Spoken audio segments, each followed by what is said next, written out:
Good afternoon. It's Thursday, May 30. I'm Herman Green with your midday news. A special welcome if you're watching online at onespotmedia.com.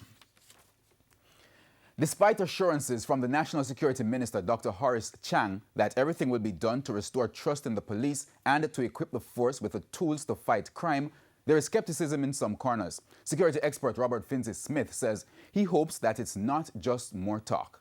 TVJ Midday reports. I don't expect us to do a public relations thing.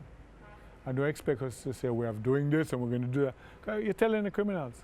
Security expert Robert Finzi-Smith, when asked what he expects to see in the coming days from the authorities after Sunday's brazen robbery and shootout in Maypen, Clarendon. The robbers made off with more than $3 million, but after their vehicle crashed, they fled, leaving behind $496,000, a Remington shotgun, 3 M16 magazines, and a 9mm magazine. Early days yet, but the security minister has outlined that the police are making strides.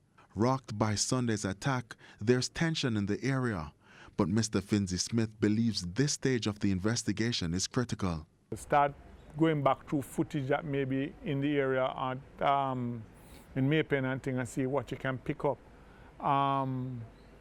Quietly ask questions as to where certain people may have been on that day. Quietly find out if anybody touched anything in the store. And with the security minister committing to do all that's necessary to restore trust in the police and to equip them with the tools to fight crime, there are renewed calls for aerial surveillance. We need more helicopters. And if we don't have those helicopters, we need to be able to activate drones from police commands in various areas that when something happening, you send up a drone and at least see what you can pick up from there while you await the arrival of the helicopter or whatever. Let's not set up roadblocks that stay there for days. I can call my friend and tell my friend that a roadblock up the road, go the other way. You need to have rolling roadblocks. I'm here for an hour, half hour, maybe 45 minutes. You don't know how long I'm going to be there. And just pack up and move, and the next place I set up, you find out the hard way. Make up your mind what you're going to do. Anthony Lugg, TVJ News. The Jamaica Agricultural Society, JAS, is again calling for urgent attention and the requisite financial support to be put in place to ease the burden on the agricultural sector. The appeal comes as farmers grapple with drought conditions. TVJ's O'Shane Masters tells us more. There's a call for the government to do more to reduce the impact of drought conditions on the agricultural sector. It comes as the country's water storage levels have decreased to abnormal amounts. But for President of the Jamaica Agricultural Sector, Linworth Fulton, not enough has been done by successive administrations to address the issue which affects farmers on an annual basis. He says the agricultural sector is failing when it comes to the issue of drought mitigation. Mr. Fulton puts the blame solely at the feet of favourite governments, as enough funds have not been allocated to the sector. We told the government, both government now, that they should take 1% from all imported food that comes into this country and build a fund and use that fund through the consolidated fund like any other fund, like the National Housing Trust, the National Health Fund, you name them, like Heart Trust, and do it for agriculture. You do it for all these sectors. Is agriculture important to government? Well, show us now by developing the funding mechanism to lead us forward. The JAS president notes that the effects of drought also have a major impact on the food import bill, which has moved from approximately $840 million 3 years ago to over $920 million currently. Even though there's $600 million in the production incentive program, Mr. Fulton says that's still not enough to address the issue of drought. Remember, you're going to expect an upsurge in the beet armyworm now, and there'll be an upsurge in various pests and diseases brought on by the drought. When the plants are hit by water stress, the plants go through all kinds of things, and pests have a feast at weak plants. And so there are a lot of things to be done. That money is not sufficient to tackle a drought or to tackle a problem. Agriculture is one of the areas that will grow this economy. We need to see more. Former executive chairman of the Sugar Industry Authority, Ambassador Derek Haven, says successive governments have patronized farmers. Rather than taking it seriously and recognizing the significant potential that it has to offer, both in terms of employment and in terms of foreign exchange earnings. And it's a sleeping giant.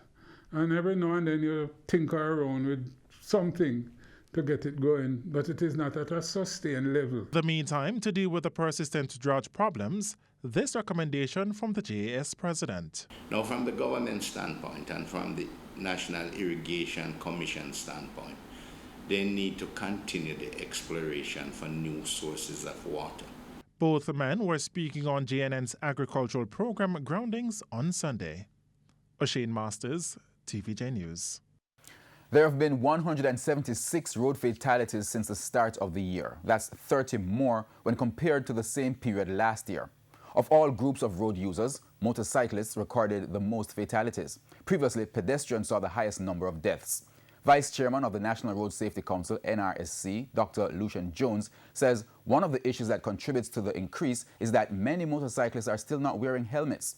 Additionally, he says many of the motorcyclists currently using the roads have not received any training.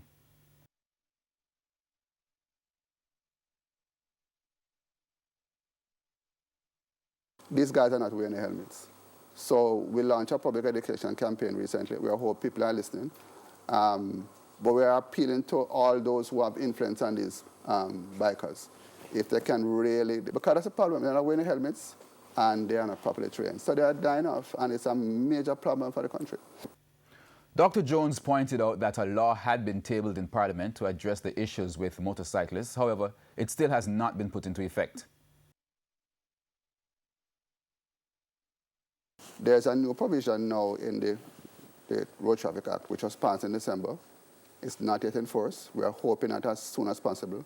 I don't understand how government works, that you can have a law passed in December, and in May, almost 6 months later, you still can't enforce it because the regulations are not there. So one of the provisions of a law, for example, right now, you can go and get a provisional driver license and drive forever, in perpetuity. Oh. The new Road Traffic Act mandates that you have to get a provisional license, you have to have training before you get a license, which is a big thing.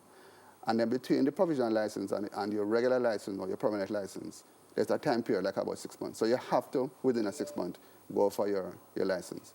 And in that 6 months, you have to get additional training, and you can't ride by yourself. Somebody has to be riding beside you.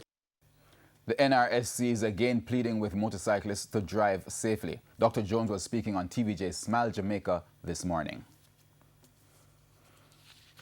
And we take a break here on the Midday News, but we'll have more stories right after these messages.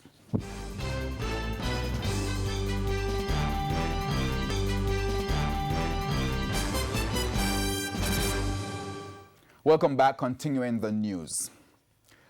With the increase of homeless people in and around the corporate area, the government says plans are now in place that should adequately address the rising number of these individuals. During his sectoral debate presentation Tuesday, Local Government Minister Desmond McKenzie pointed to the construction of a new home to tackle that issue. This year, Mr. Speaker, a new shelter for the homeless and vulnerable in the corporate area. This center, Mr. Speaker, will be built at approximately a cost of $120 million, Mr. Speaker. We are in partnership with the Health Fund. We are in partnership with JSIF, Mr. Speaker. When this facility is constructed, Mr. Speaker, it will become a modern drop-in facility, the first of its kind to be built in this part of the world, Mr. Speaker. Mr. McKenzie says it's not only about providing a space for the homeless of the society, but also taking care of their needs. This year, $30 million will be provided to the drop-in centers for nutritional support, Mr. Speaker. So we're not just putting down these facilities. Records from drop-in centers across the island indicate that there are currently 1,971 homeless people in the country. And the local government minister also pointed out that other programs will be instituted in the current fiscal year. Mr. Speaker, we have not forgotten the outdoor poor who live in structures, Mr. Speaker, that are in serious stage of disrepair.